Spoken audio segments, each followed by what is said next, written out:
De Júpiter aos cometas.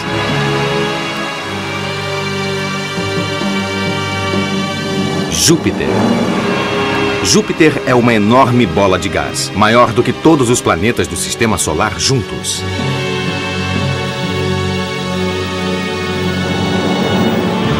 Júpiter gira ao redor de si como um peão. Seus dias são mais curtos do que os de qualquer outro planeta. Ele completa uma volta em torno do seu eixo em menos de 10 horas.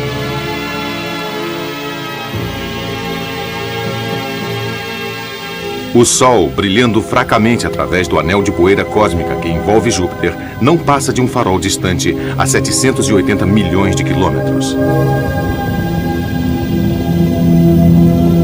Júpiter fica tão afastado do Sol que precisa de quase 12 anos para percorrer sua órbita em torno dessa estrela. Comparada a Júpiter, a Terra é minúscula. Seriam necessárias 11 terras para igualar o diâmetro de Júpiter. E mais de 1.300 terras para preencher seu volume. Júpiter desempenha, às vezes, o papel de aspirador de cometas. Este cometa, vindo dos confins do Sistema Solar, fica tão perto de Júpiter que é capturado pela gravidade do planeta gigante. Submetido a forças centenas de vezes maiores que a atração exercida pela Lua sobre as marés terrestres, o cometa se despedaça.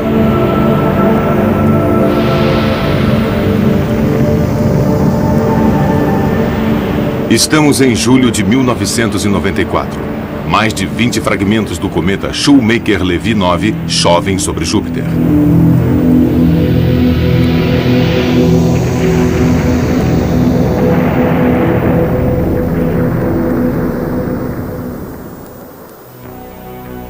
1977. Duas sondas espaciais gêmeas, Voyager, deixam nosso pequeno planeta azul em direção do longínquo Sistema Solar. Primeiro alvo dessas missões, Júpiter. 2 anos mais tarde, Júpiter se revela em todo o seu esplendor. Ele não se assemelha a nenhum outro planeta. Na verdade, ele não possui superfície sólida, apenas gases turbilhonantes espalhados por gigantescas faixas climáticas. Estas correntes de gás movem-se em direções opostas, tempestades e turbilhões que giram em volta do planeta. A maior das tempestades é chamada de Grande Mancha Vermelha, 3 vezes maior que a Terra, um anticiclone que gira sem parar há muitos séculos. Acima, na imagem, a Grande Mancha Vermelha vista da sonda Voyager 1. Abaixo, a mesma mancha vista da Voyager 2.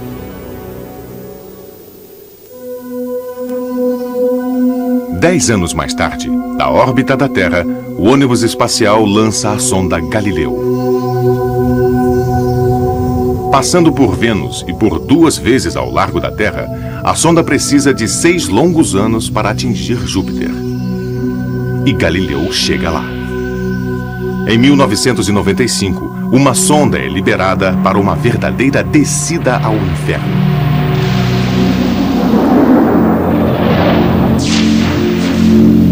Um paraquedas torna sua queda mais lenta. Cada segundo é precioso para os pesquisadores. As nuvens se tornam mais espessas. Os ventos sopram a mais de 500 km por hora, impelidos pelo calor de Júpiter. As temperaturas se elevam. Júpiter libera muito mais calor do que o que recebe do Sol. Seu núcleo se aquece a mais de 30.000 graus Celsius. Depois de uma queda de 40 minutos, a atmosfera já é 10 vezes mais densa do que a da Terra. Depois de 1 hora, a sonda Galileu é destruída, esmagada pela imensa pressão. Júpiter é composto de 90% de hidrogênio e de quase 10% de hélio. Uma espécie de nevoeiro envolve sua atmosfera. Embaixo, há cristais de amoníaco, sulfidrato de amônia, gelo e gotículas de água e de amoníaco. No coração de Júpiter existem hidrogênio e hélio, hidrogênio líquido, hidrogênio metálico e, por fim, um núcleo sólido. É o hidrogênio metálico líquido que produz o campo magnético de Júpiter.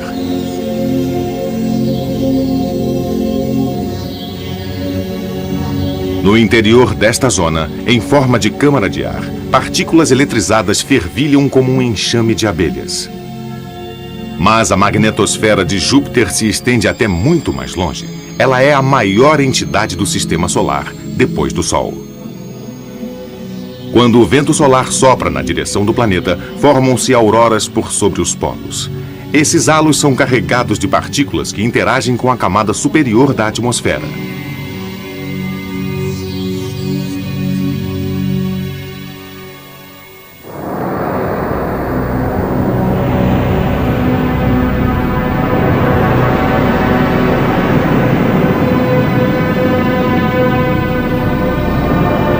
Os 16 satélites de Júpiter.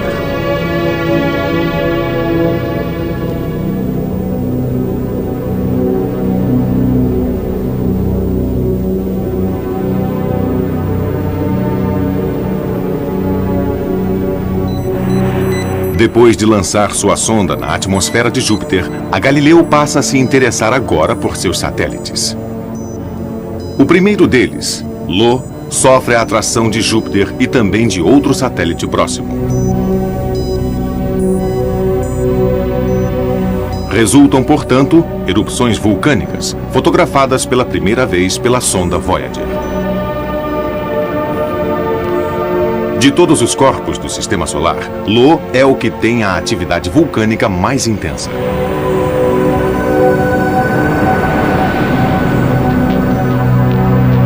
O satélite é sacudido continuamente pelas erupções. A lava recobre sem cessar a sua superfície. Jatos de gás enchem de enxofre a atmosfera.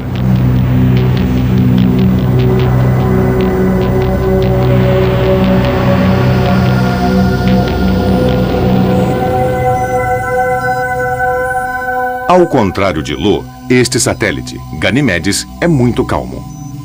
A 150 graus negativos, sua crosta de gelo chega a alcançar 100 quilômetros de espessura. Ganimedes é o maior satélite de todo o Sistema Solar. Ele chega a ser maior do que o planeta Mercúrio. Ao redor de Ganimedes, a Galileu detecta um campo magnético fraco que permite imaginar a estrutura interna deste satélite. Abaixo de sua crosta, estende-se um manto de neve derretida. Em seguida, uma camada de rocha e de gelo que circunda um núcleo de silício.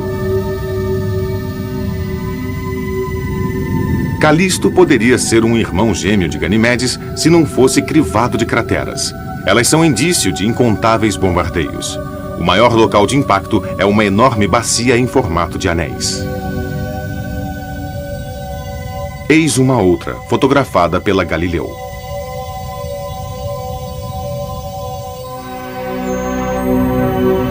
Se existisse algum tipo de vida extraterrestre no Sistema Solar, seria aqui, em Europa, lisa e rachada como uma casca de ovo. Há uma teoria segundo a qual toda a superfície deste satélite seria um oceano recoberto de gelo, um possível refúgio para formas de vida. Sob o gelo, as águas poderiam ser mornas, aquecidas pela atração gravitacional de Ganimedes e de Io. Mas o gelo pode se estender até muitos quilômetros de espessura. Para penetrar nesse oceano e procurar ali a presença de organismos vivos, seria preciso pousar sobre ele. Mesmo assim, os sulcos e as fendas que cortam a superfície de Europa nos dão esperança. Eles nos lembram que a Terra também possui oceanos de gelo e que a vida fervilha abaixo desses icebergs.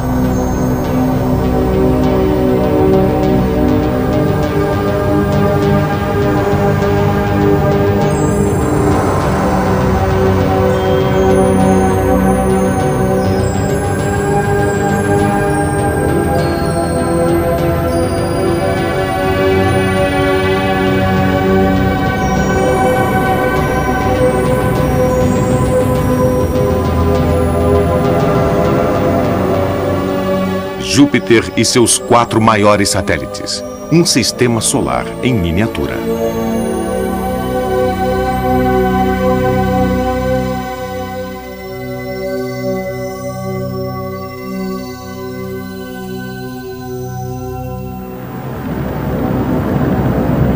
Saturno.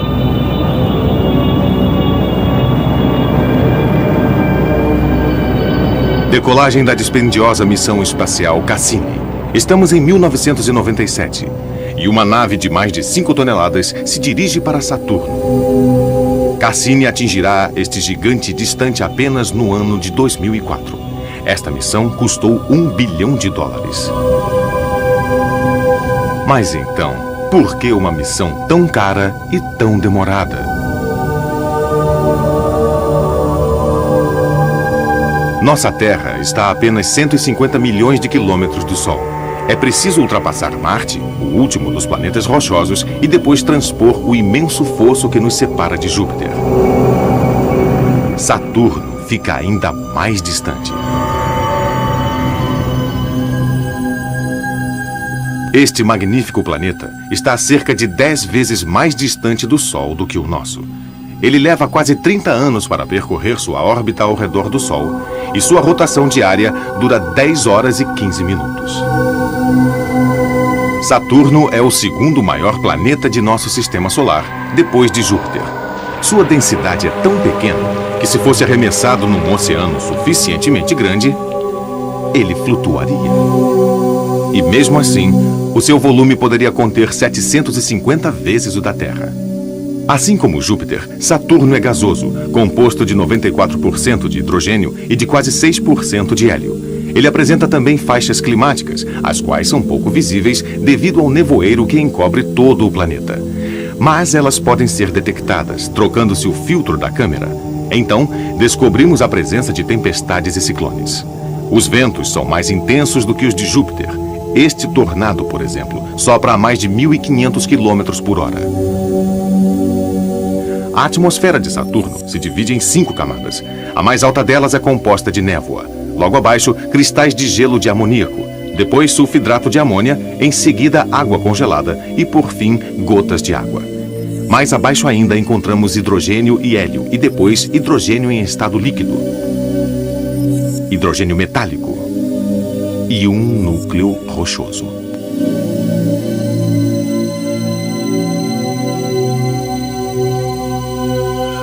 Tal como acontece em Júpiter, é o hidrogênio metálico que produz o campo magnético de Saturno. Este último desvia o vento solar, com exceção dos polos, onde as partículas eletrificadas são engolidas como por uma chaminé. Elas são a origem das auroras polares. Vejamos o Polo Norte.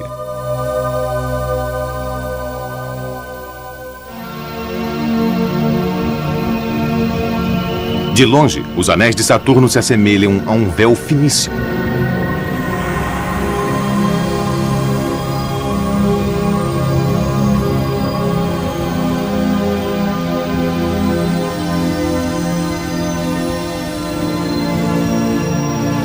Visto de perto, ele possui bilhões de minúsculos satélites que variam desde grãos de poeira até blocos de gelo do tamanho de um caminhão. Vamos nos colocar numa escala de dimensões terrestres. Os anéis se estendem a uma distância igual à que separa a Terra da Lua.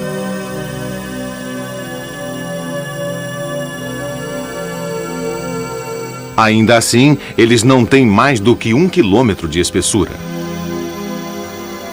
Da Terra, nossa visão dos anéis muda em função da órbita solar de Saturno. Quando o seu eixo de rotação faz um ângulo de 26 graus, visto de perfil, os anéis dão a impressão de desaparecerem.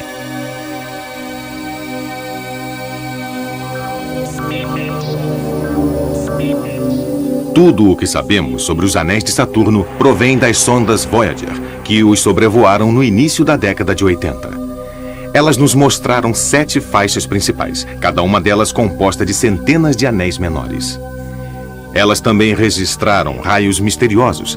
Talvez sejam a poeira que se eleva dos anéis, sob o efeito de forças eletrostáticas. Adotando como ponto de referência visual uma estrela colocada ao fundo, a Voyager pode mapear os anéis e suas divisões.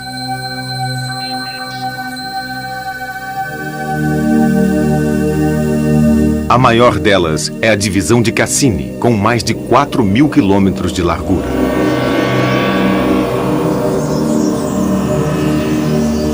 Alguns anéis são mantidos em órbita por pequenos satélites que lhes servem de guardiões. Aqui, vê-se um par desses satélites que sustentam o anel exterior.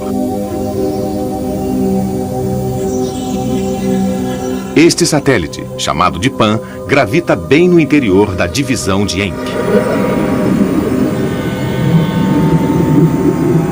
Mas os anéis de Saturno permanecem um enigma. Eles podem ser resíduos de asteroides pulverizados, próximos demais do planeta para poderem se reagrupar e constituir novos satélites. Daqui a alguns milhões de anos, os anéis de Saturno poderão até se dispersar.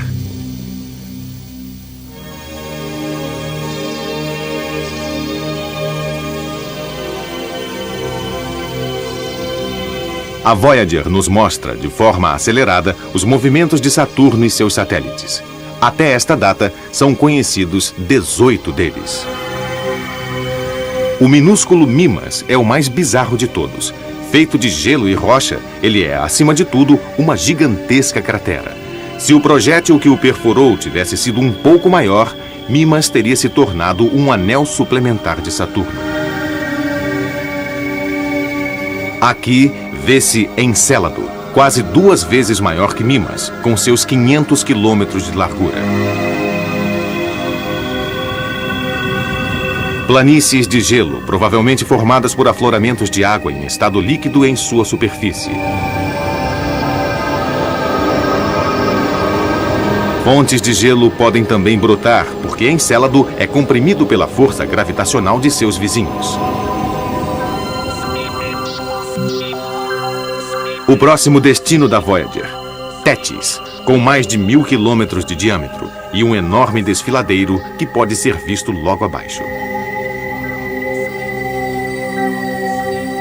Dione se assemelha a Tétis, mas um de seus hemisférios é mais brilhante que o outro.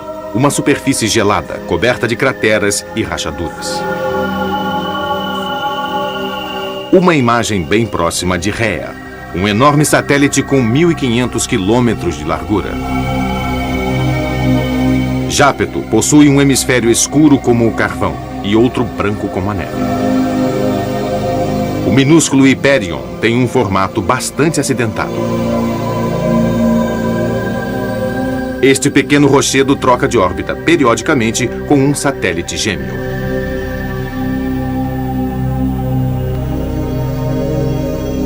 O maior satélite de Saturno, maior até mesmo que o planeta Mercúrio, foi descoberto em 1655 pelo astrônomo holandês Huygens.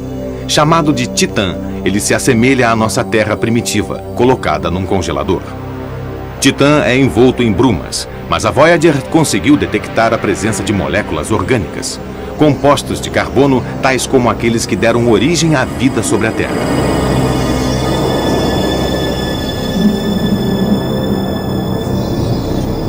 Podemos apenas imaginar sua superfície, porque a Voyager não consegue captar imagens através de uma bruma tão espessa. Aqui está Cassini. Ao chegar em Titã, em 2004, Cassini irá soltar um módulo de aterrissagem, batizado em homenagem a Huygens. Sua descida deverá durar 2 horas e meia. A atmosfera de Titã é rica em nitrogênio, como a da Terra. Os dados colhidos serão enviados à nave-mãe, que os retransmitirá para a Terra. Depois de pousar no solo, o módulo Huygens terá apenas mais 30 minutos de existência. A temperatura ali é de 190 graus negativos, e não existe luz do sol para alimentar os painéis solares do módulo. A neve que cai sobre ele é composta de metano e etano. O Huygens também foi preparado para pousar sobre uma superfície líquida, pois podem existir oceanos de hidrocarbonetos em Titã. Lá, o Huygens terá apenas mais meia hora para enviar sinais à Terra e responder a esta questão crucial. Será Titã um laboratório da vida? Este é um motivo suficiente para investir $1 bilhão e fazer uma visita ao Senhor dos Anéis.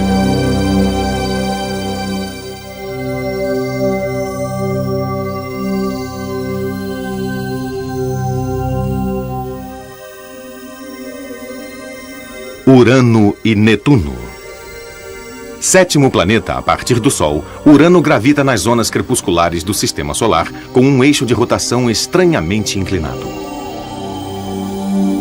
Urano é um gigante gasoso e também possui anéis e satélites.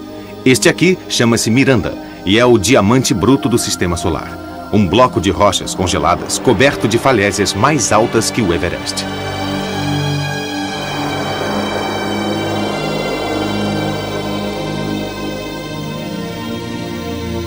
Faz muito frio aqui. Urano está 19 vezes mais afastado do Sol do que a Terra.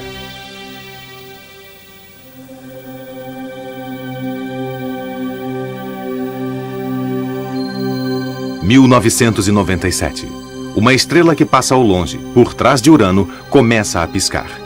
Esse pisca-pisca constante revela a presença de anéis em torno do planeta. Os astrônomos chegam a descobrir 9 desses anéis. Em seguida, descobre-se que há um total de 11. Eles destacam ainda mais a acentuada inclinação do planeta, que é de 98 graus. De um certo modo, o Urano rola ao longo de sua órbita. Com um diâmetro de mais de 51 mil quilômetros, ele é muito maior do que a Terra. Mas isso não é nada comparado a Júpiter, porque se Urano é um gigante, Júpiter é um supergigante. 1986. Primeiras imagens de Urano vistas pela missão Voyager. Aparentemente, é uma esfera sem nada de especial. Graças às imagens em infravermelho, o telescópio espacial Hubble consegue enxergar mais profundamente. Ele revela 3 camadas de névoas na atmosfera. É possível que abaixo delas ocorram fenômenos meteorológicos, mas eles permanecem ocultos. A seta móvel mostra a estranha inclinação do campo magnético de Urano. Relativamente ao seu eixo de rotação, seu eixo magnético apresenta um desvio de 60 graus. Na Terra, este desvio é de apenas 11 graus. A atmosfera de Urano é composta principalmente de hidrogênio, além de hélio e de leves traços de metano. A camada superior é uma estreita faixa de nuvens ricas em hidrocarbonetos. Por baixo existem hidrogênio e metano e, em seguida, amoníaco e hidrogênio sulfurado. E uma zona de transição de gases e líquidos. Mais abaixo ainda, hidrogênio líquido e um lençol de gelo. E, por fim, um núcleo rochoso.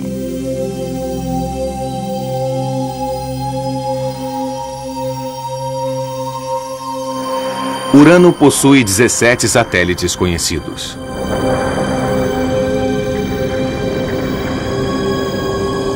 Um deles, Miranda, foi gravemente atingido em sua juventude. Alguns dos seus estilhaços formaram os anéis de Urano. O restante voltou a se agrupar para dar origem a um novo Miranda. Isso não passa de uma hipótese, mas ela consegue explicar a existência dos anéis. Pode ser também que Urano tenha sofrido uma enorme colisão com um corpo celeste do tamanho da Terra. Isso poderia explicar a presença de anéis de gelo e a forte inclinação do seu eixo. De qualquer modo, os contornos caóticos de Miranda dão a impressão de um satélite despedaçado e reconstituído. Com seus 500 quilômetros de diâmetro, Miranda é uma verdadeira vitrine de formas geológicas.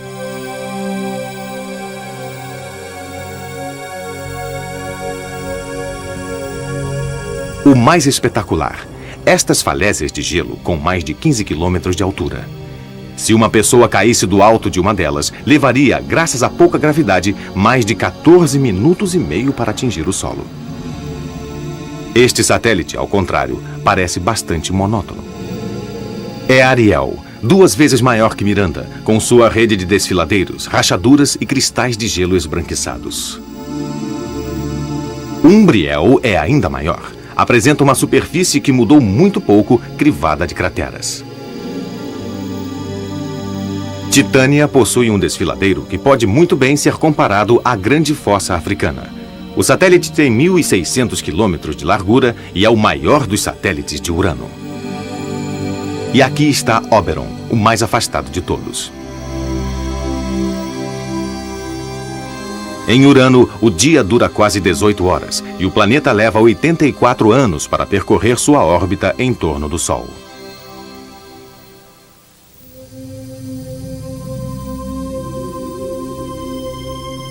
Agora estamos sobre Netuno, o último dos gigantes gasosos, o último dos grandes planetas. Ele fica tão distante de nós que quando a sonda Voyager o estudou em 1989, os seus sinais de rádio levaram mais de 4 horas para chegar à Terra. Netuno precisa de 165 anos para cumprir sua órbita. Ele fica a mais de 4 bilhões e meio de quilômetros do Sol.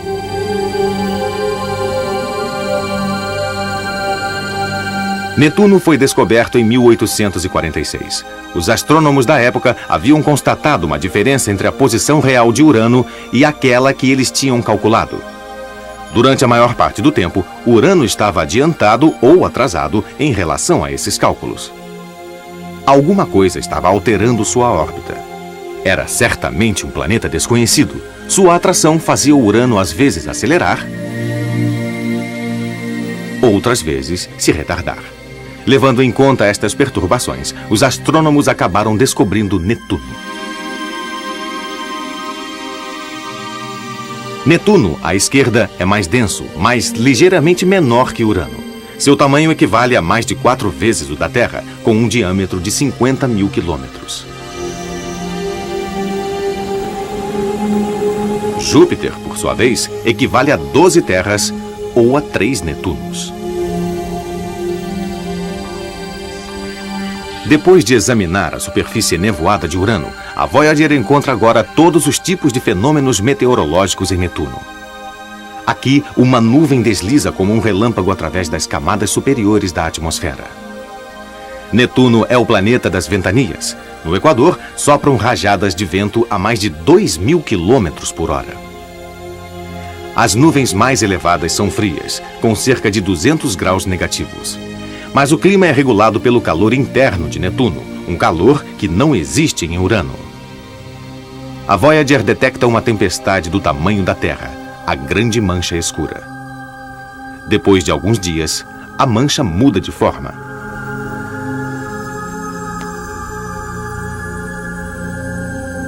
Embora esta tempestade passe como uma tromba d'água ao redor do planeta, este registro acelerado feito pela Voyager a mantém no centro da imagem.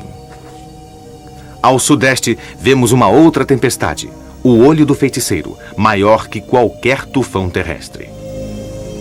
7 anos depois, sob a mira do telescópio Hubble, a Grande Mancha Escura parecia haver desaparecido.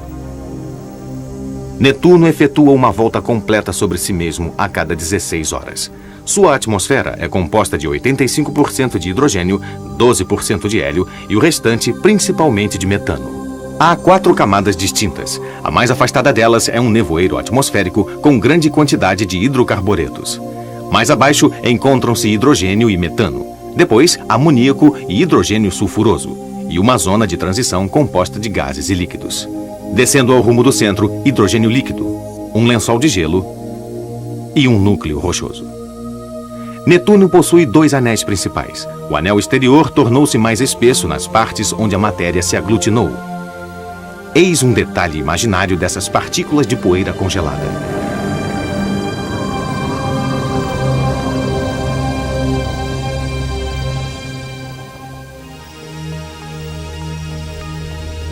Atualmente contam-se 8 satélites em volta de Netuno, tendo sido 6 deles descobertos pela Voyager. Todos são minúsculos, menos um. É Tritão. Com um diâmetro de 2.700 quilômetros, Tritão possui a superfície mais fria, com 238 graus negativos. Isto não o impede de expelir jatos de nitrogênio enegrecido.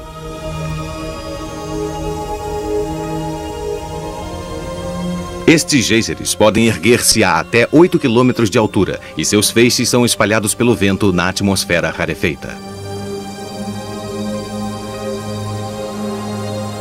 Tritão pode ser um grande asteroide capturado por Netuno. O mesmo se dá com Plutão, o último planeta no extremo limite do Sistema Solar.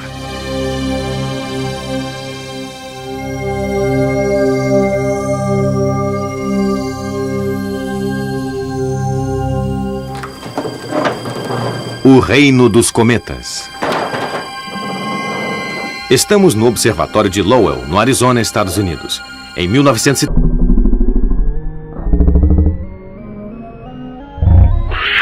Vê-se aqui, pela primeira vez, o planeta mais distante do nosso Sistema Solar, Plutão. Foi o astrônomo Clyde Tombaugh que fez esta descoberta. Ele tinha então 24 anos de idade. Tombaugh conseguiu essa proeza fotografando sistematicamente vastas regiões do céu sobre placas de vidro. Durante várias noites, ele fotografou 2 vezes seguidas cada parte do céu. Depois, semicerrando os olhos, ele comparava as 2 fotos. Se eram idênticas e nenhum astro parecia ter se movido, ele perdia o interesse, porque somente os objetos no interior do Sistema Solar se deslocam em relação às estrelas ao fundo. Foi assim que, depois de 6 meses de observação, ele percebeu um ponto luminoso que se movia. Era Plutão. Plutão e seu satélite, Caronte, têm juntos uma massa menor que 1/5 da massa da Lua. São 2 pequenos mundos feitos de metano e água congelados nos confins sombrios do Sistema Solar. Plutão e seu satélite estão, em média, 40 vezes mais distantes do Sol do que a Terra. Mais longe ainda encontra-se a nuvem de Oort, uma esfera composta de fragmentos de gelo que envolve o Sistema Solar. Indo mais além, existe um outro reservatório também repleto de pedaços de gelo, o Cinturão de Kuiper. Plutão, com sua órbita excêntrica, pode muito bem provir desse cinturão e não ser um planeta como os demais. Plutão é uma mistura de rochas e gelo, tanto quanto os cometas que chegam até nós, vindos do Cinturão de Kuiper ou da nuvem de Oort. Este é o cometa Hyakutake, observado em 1996. Seu núcleo é uma espécie de bola de neve suja, com 3 quilômetros de largura, mas sua cauda se estende por milhões de quilômetros. Quando um cometa se aproxima do Sol, ele desenvolve uma dupla cauda. A parte amarela é formada de poeira e a parte azul de gás. A cauda gasosa pode vir a se separar dele sob a ação das rajadas de vento solar. É este vento, somado à pressão da radiação solar, que empurra a cauda dos cometas para o lado oposto ao Sol. Vamos ocultar o disco solar e ver, em movimento acelerado, um cometa contornando o Sol. Este aqui acaba se perdendo no interior do Sol.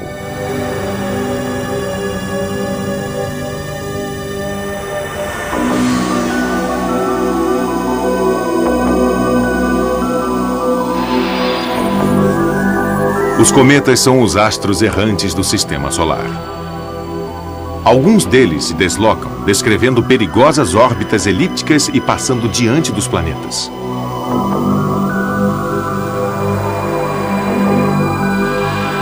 Como verdadeiros kamikazes, eles se precipitam na direção do Sol, onde são destruídos. Outros conseguem passar a uma curta distância dele. Júpiter representa um verdadeiro perigo para os cometas. Este desviou-se de sua órbita ao redor do Sol, capturado pela atração do planeta gigante.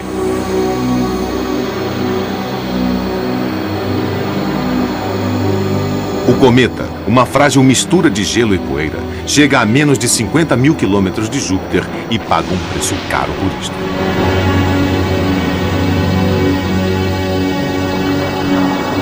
Júpiter o despedaça em mais de 20 fragmentos. Mas isto é apenas o começo.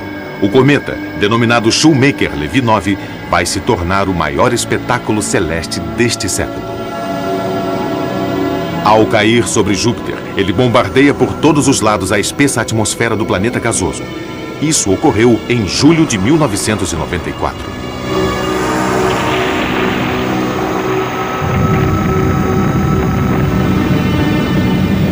Cada fragmento provocou ondas de choque do tamanho do nosso planeta. Eis o momento do impacto.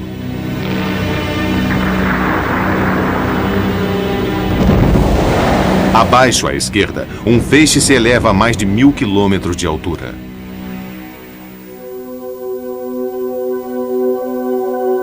O mais famoso dos cometas é o de Halley. Há vários séculos ele aparece em nossos céus a cada 76 anos aproximadamente. Quando apareceu em 1301, o pintor italiano Giotto o transformou em sua estrela de Belém. Em 1066, a famosa tapeçaria de Bayeux narra a conquista da Inglaterra pelos normandos. O cometa, testemunha da história, está presente. Depois da passagem mais recente do cometa, a primeira que ocorreu durante a era espacial, somos nós que vamos visitá-lo. Graças a uma sonda chamada de Giotto, enviada pelos europeus. No meio de uma esquadra internacional, é a missão mais ambiciosa. Porque a Giotto deve atravessar a coma, ou seja, a nuvem que envolve o núcleo do cometa.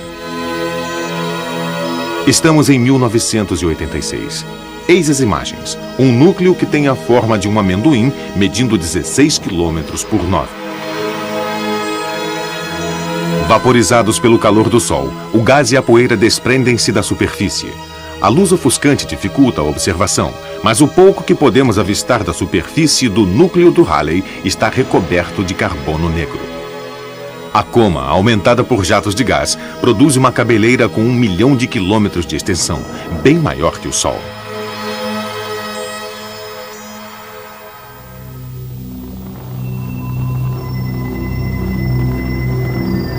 Estas rochas congeladas fazem parte do cinturão de Kuiper, um disco de destroços rochosos que se situa para além dos planetas. É de lá que vem o cometa de Halley, provavelmente impelido por uma mudança na interação gravitacional do Sol com as estrelas mais próximas. O Halley teve sorte. A atração solar o fez dar a volta ao Sol em vez de puxá-lo para dentro dele.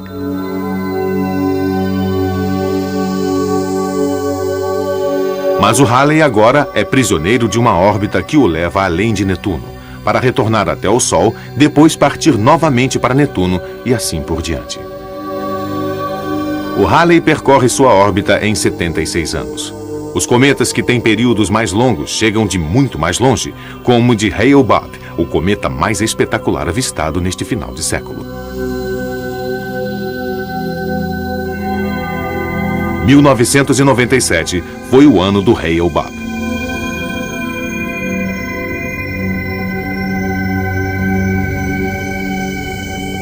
Em primeiro plano, vemos o seu núcleo em rotação com 40 quilômetros de largura, expelindo gás e poeira. Eles brotam do hemisfério aquecido pelo Sol, iluminando-se e apagando-se em função da rotação do núcleo. Ao se aproximar do Sol, o Hale-Bopp perde 1000 toneladas de poeira e de água por segundo. Mas, no frio dos confins do Sistema Solar, o cometa recupera sua forma inicial, sem cabeleira, tornando-se inerte.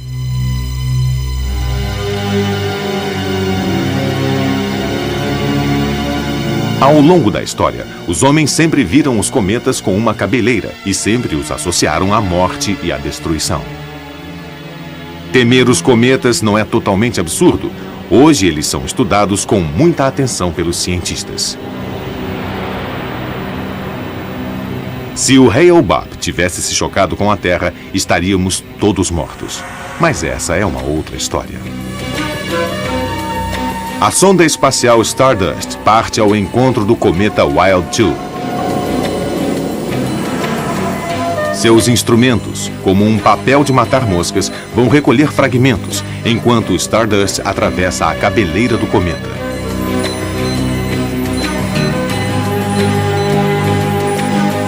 Mas, ao contrário da Giotto, que nos enviou apenas os dados, a Stardust deverá retornar à Terra com suas preciosas amostras. Isolada numa cápsula capaz de resistir ao tremendo choque da reentrada na atmosfera, essa preciosa encomenda chega às nossas mãos, vinda de muito além dos planetas.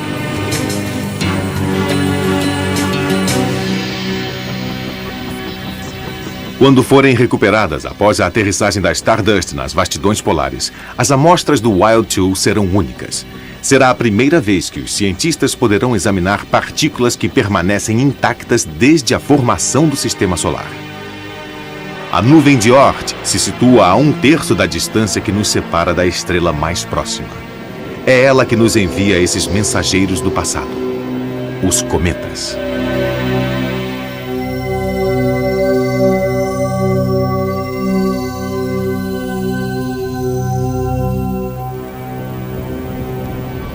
Impacto. Um cinturão de asteroides que gravitam entre Marte e Júpiter. São resíduos rochosos que datam do nascimento do Sistema Solar. Mesmo que suas vidas sejam geralmente tranquilas, acidentes acontecem de vez em quando. Uma colisão ou um abalo produzido pela força gravitacional de Júpiter e um asteroide pode ser expulso de sua órbita. Arremessado na direção do Sol devido à atração solar e ajudado pelo planeta Marte, esta montanha celeste se transforma num perigoso projétil. Aconteceu há 65 milhões de anos. 10 quilômetros de rocha e de metal entraram em rota de colisão com a Terra.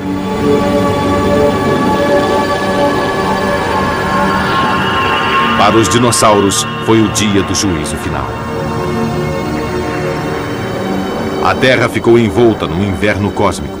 A extinção foi completa.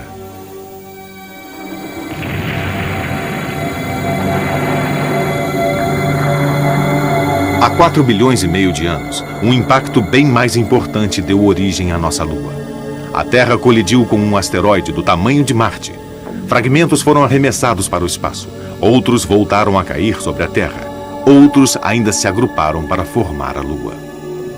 Esta colisão teve um efeito benéfico para nós, porque a Lua, ao desacelerar a rotação do nosso planeta, ajudou o processo de evolução da vida. Quanto à própria Lua, continuou estéril e sem vida, sem um oceano que pudesse ocultar suas cicatrizes. Ela pode ser nitidamente avistada pelos telescópios. 30 mil crateras, aproximadamente, espalham-se pela sua superfície. Cada uma dessas depressões é testemunha de um impacto. Nada, além desse bombardeio vindo do espaço, mudou sua superfície. Nem o vento, nem a água. A Terra teria sofrido a mesma quantidade de impactos por quilômetro quadrado. Se não fosse a nossa atmosfera, nossos oceanos, nossa vegetação e os movimentos geológicos, nosso planeta teria também esta aparência.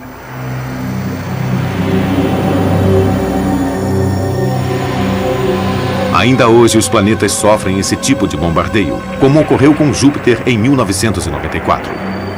O responsável foi este colar de pérolas. Descobertos há 2 anos, eles são os fragmentos de um único cometa, o Shoemaker-Levy 9. Ao passar pelas proximidades de Júpiter, a gravidade esmagadora do planeta o despedaçou em mais de 20 fragmentos. Agora, eles se precipitam na direção do planeta gigante a mais de 60 quilômetros por segundo.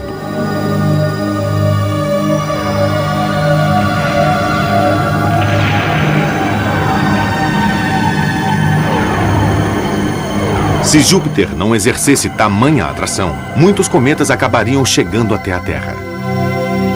Podemos muito bem imaginar choques dessas dimensões sobre nosso planeta.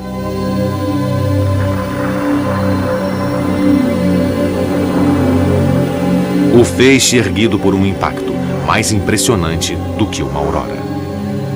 A onda de choque de um impacto, muito maior que a Terra.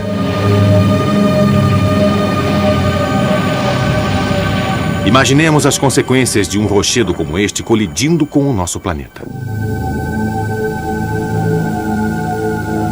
1972. Este meteoro por pouco não nos atingiu. Com 80 metros de largura, viajando a uma velocidade de 10 km por segundo, ele poderia ter destruído uma cidade inteira. Felizmente, ele ricocheteou em nossa atmosfera e retornou ao espaço. 1992. Uma partida de futebol num colégio da costa oeste dos Estados Unidos. A visão de um meteorito em chamas interrompe a partida. O míssil se desagrega. Alguns dos seus pedaços maiores foram recuperados. Estes são meteoritos, o nome que se dá a todos os estilhaços cósmicos que chegam a atingir o nosso Sol. 1908, na Sibéria. Este projétil, com 60 metros de largura, não chega a atingir o solo. Ele explode na atmosfera como uma bomba nuclear.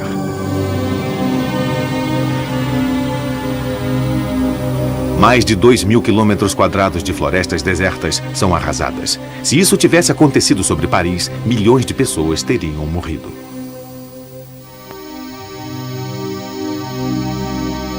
O cinturão de asteroides se assemelha a uma autoestrada. Aqueles que mantêm sua rota permanecem tranquilos. Os que se desviam tornam-se uma ameaça. Cerca de 100.000 asteroides cruzam a órbita da Terra. 2.000 deles são grandes o bastante para poder nos causar problemas. Sondas automáticas são enviadas para medir suas dimensões. Esta sonda tem um encontro marcado com o asteroide Eros.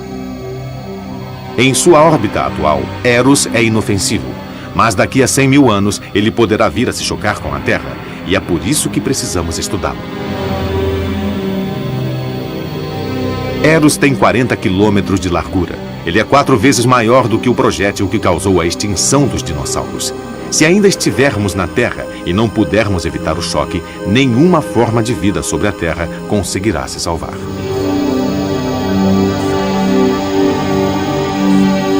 Em 1999, uma sonda investiga um outro asteroide que nos ameaça. Por enquanto, ele está em órbita ao redor de Marte, mas um pequeno abalo gravitacional poderá enviá-lo em nossa direção. A sonda deve examiná-lo detalhadamente. A missão da sonda Rosetta é chegar o mais perto possível deste asteroide.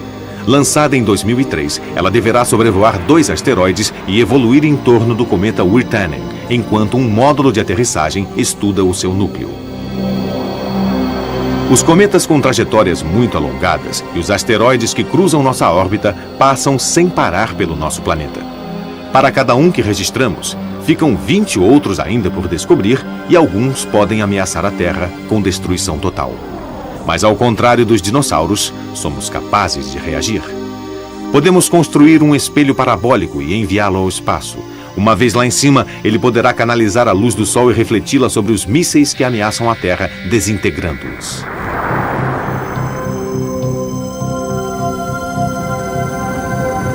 Uma outra ideia seria enviar sondas gigantes que pudessem grudar-se à superfície do asteroide inimigo.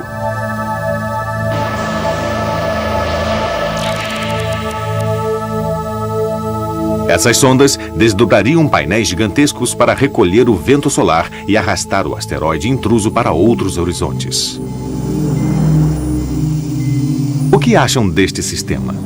Uma espécie de motor externo que impele o objeto para uma trajetória mais segura.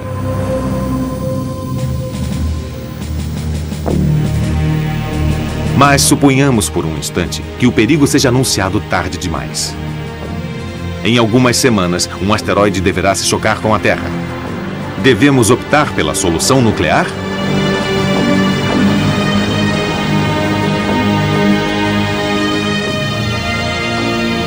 Um derradeiro recurso, mas simples e eficaz, o tiro direto.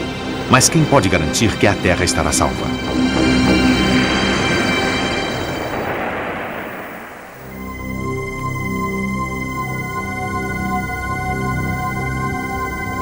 Dependendo das decisões políticas, um programa internacional de pesquisas poderia rastrear a maior parte dos cometas e asteroides que nos ameaçam. Prevenidos com antecedência, teríamos tempo para organizar nossa defesa. Mas uma catástrofe continua a ser possível. Nos confins do Sistema Solar, nas profundezas glaciais da nuvem de Oort, a influência gravitacional de uma estrela próxima perturba a trajetória de um cometa. Ele inicia então uma viagem de 1 milhão de anos em direção ao Sol.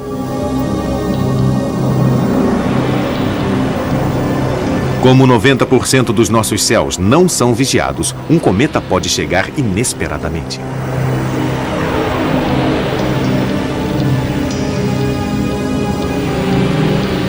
Com 10 quilômetros de largura e uma velocidade de mais de 20 quilômetros por segundo, ele é tão grande quanto aquele que exterminou os dinossauros.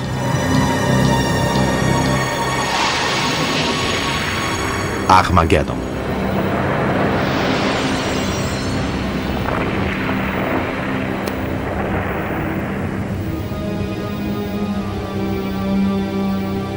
A extinção total. Uma explosão de 100 milhões de megatons pulveriza Nova York, formando uma cratera de 200 quilômetros de diâmetro. A onda de choque se propaga, destruindo tudo à sua passagem. Ela se estende ao redor do globo. Um inverno cósmico se abate sobre o planeta azul. O reino do homem é exterminado para sempre.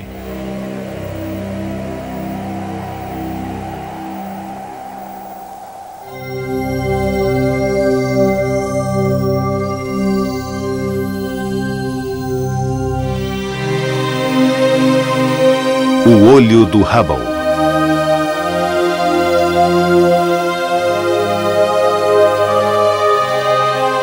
Os pilares da criação. Uma das imagens mais espetaculares já captadas do nosso universo.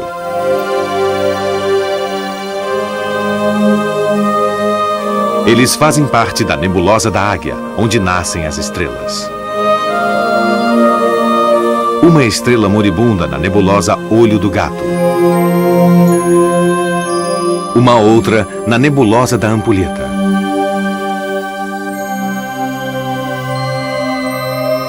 Estas fotos são as obras-primas do telescópio espacial Hubble. Para poder observar as profundezas do espaço, é preciso captar luz em quantidade suficiente. O olho humano consegue isso graças à sua pupila, que capta a luz e focaliza a imagem sobre a retina, situada mais atrás. Mas para observar o cosmos distante, só um telescópio é capaz de captar a luz necessária. Este telescópio capta a luz por meio de um espelho, que a reflete sobre um espelho menor, depois sobre um terceiro e finalmente sobre o ponto focal, situado ao lado.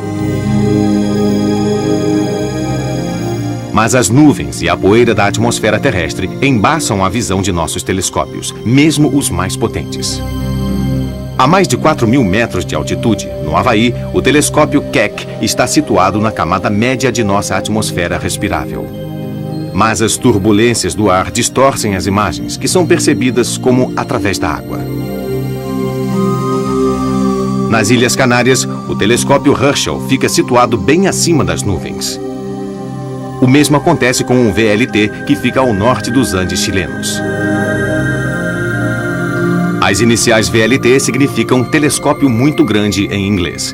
Os 4 espelhos que o compõem têm cada um mais de 8 metros de diâmetro e ficam montados sobre suportes anti-distorção. Eles compensam qualquer deformação que possam sofrer os enormes espelhos quando são apontados para diferentes regiões do céu. Imagens perfeitamente nítidas captadas pelo VLT.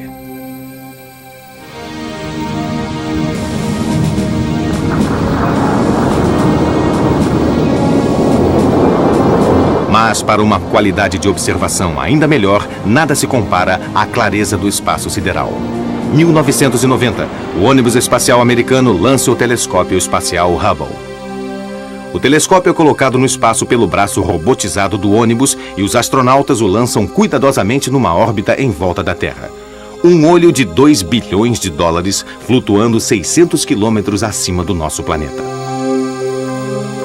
Muito além da atmosfera terrestre, o Hubble nos oferece a visão mais nítida possível do universo. Ele é capaz de ver 10 vezes mais os detalhes que os telescópios terrestres e é 30 vezes mais sensível à luz. Essa luz é focalizada por 2 espelhos e depois analisada por 5 instrumentos especiais instalados na parte traseira. Mas há um problema. O centro do grande espelho não é suficientemente profundo. Isso significa que a luz converge sobre 2 pontos em vez de apenas um.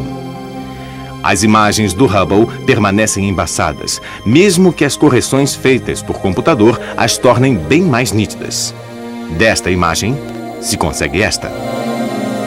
Mas apesar deste problema, a tentativa é um sucesso. No centro de 2 jatos galácticos, o Hubble detecta um buraco negro maciço.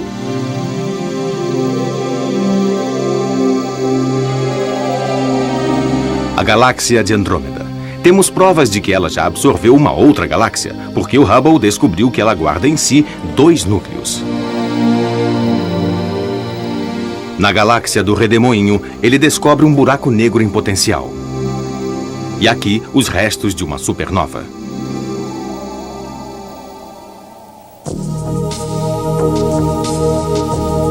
Mas o Hubble ainda necessita de um conserto. Dezembro de 1993. Uma equipe do ônibus espacial se prepara para essa tarefa. O Hubble é reconduzido ao compartimento de carga da nave. A primeira tarefa é substituir os painéis solares, fonte de energia do telescópio. Eles estavam provocando uma vibração. Um dos painéis é desmontado para ser trazido de volta à Terra. O outro, mais difícil de manipular, é simplesmente largado no espaço.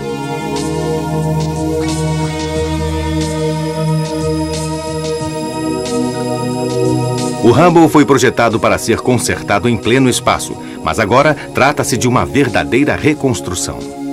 Os novos painéis se assemelham a cortinas que se enrolam sobre si próprias. Eles são fixados ao telescópio e em seguida são totalmente abertos. Aqui estão as fases principais desta operação.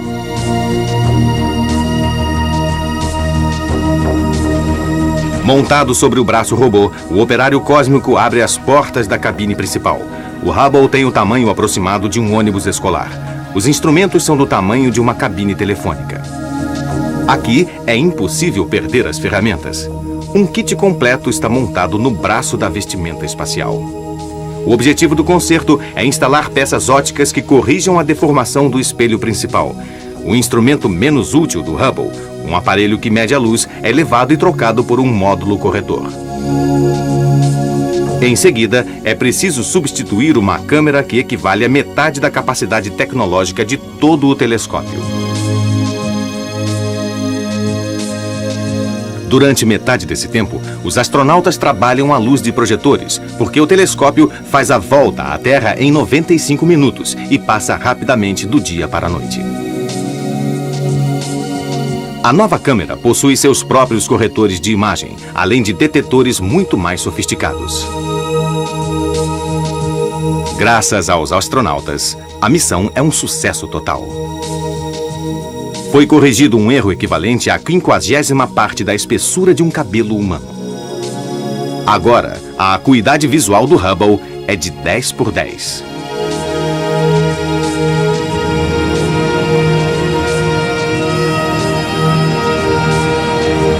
E para o programa do ônibus espacial americano, é um momento de glória.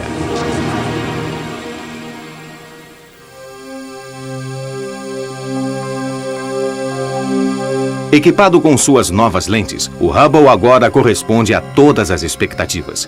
Os corretores óticos funcionam perfeitamente. Minúsculos espelhos, não maiores do que uma unha, compensam a deformação do espelho principal e asseguram uma focalização perfeita da luz que é captada. Aqui está Marte em seus menores detalhes.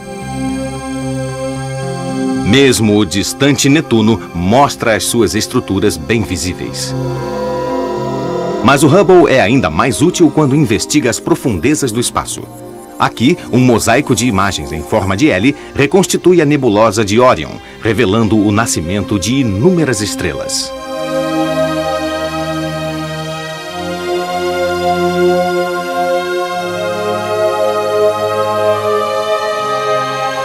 Aglomerados de jovens estrelas de alta temperatura.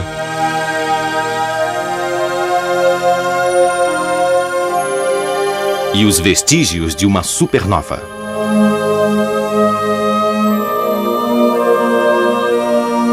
A nebulosa da Lagoa vista pelo Hubble. Nunca os detalhes de uma galáxia tinham sido observados de maneira tão precisa. A nebulosa do Ovo, em luz normal e depois em infravermelho. Uma galáxia vista por dois instrumentos diferentes, com o gás brotando do seu núcleo.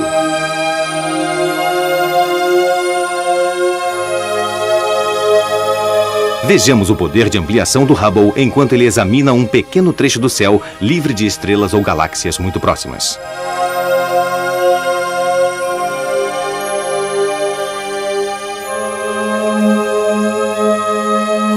Indo cada vez mais longe.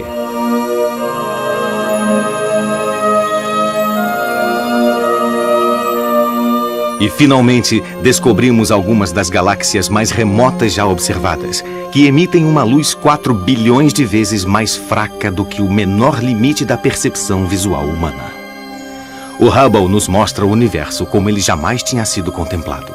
E o que mais irá nos revelar no futuro?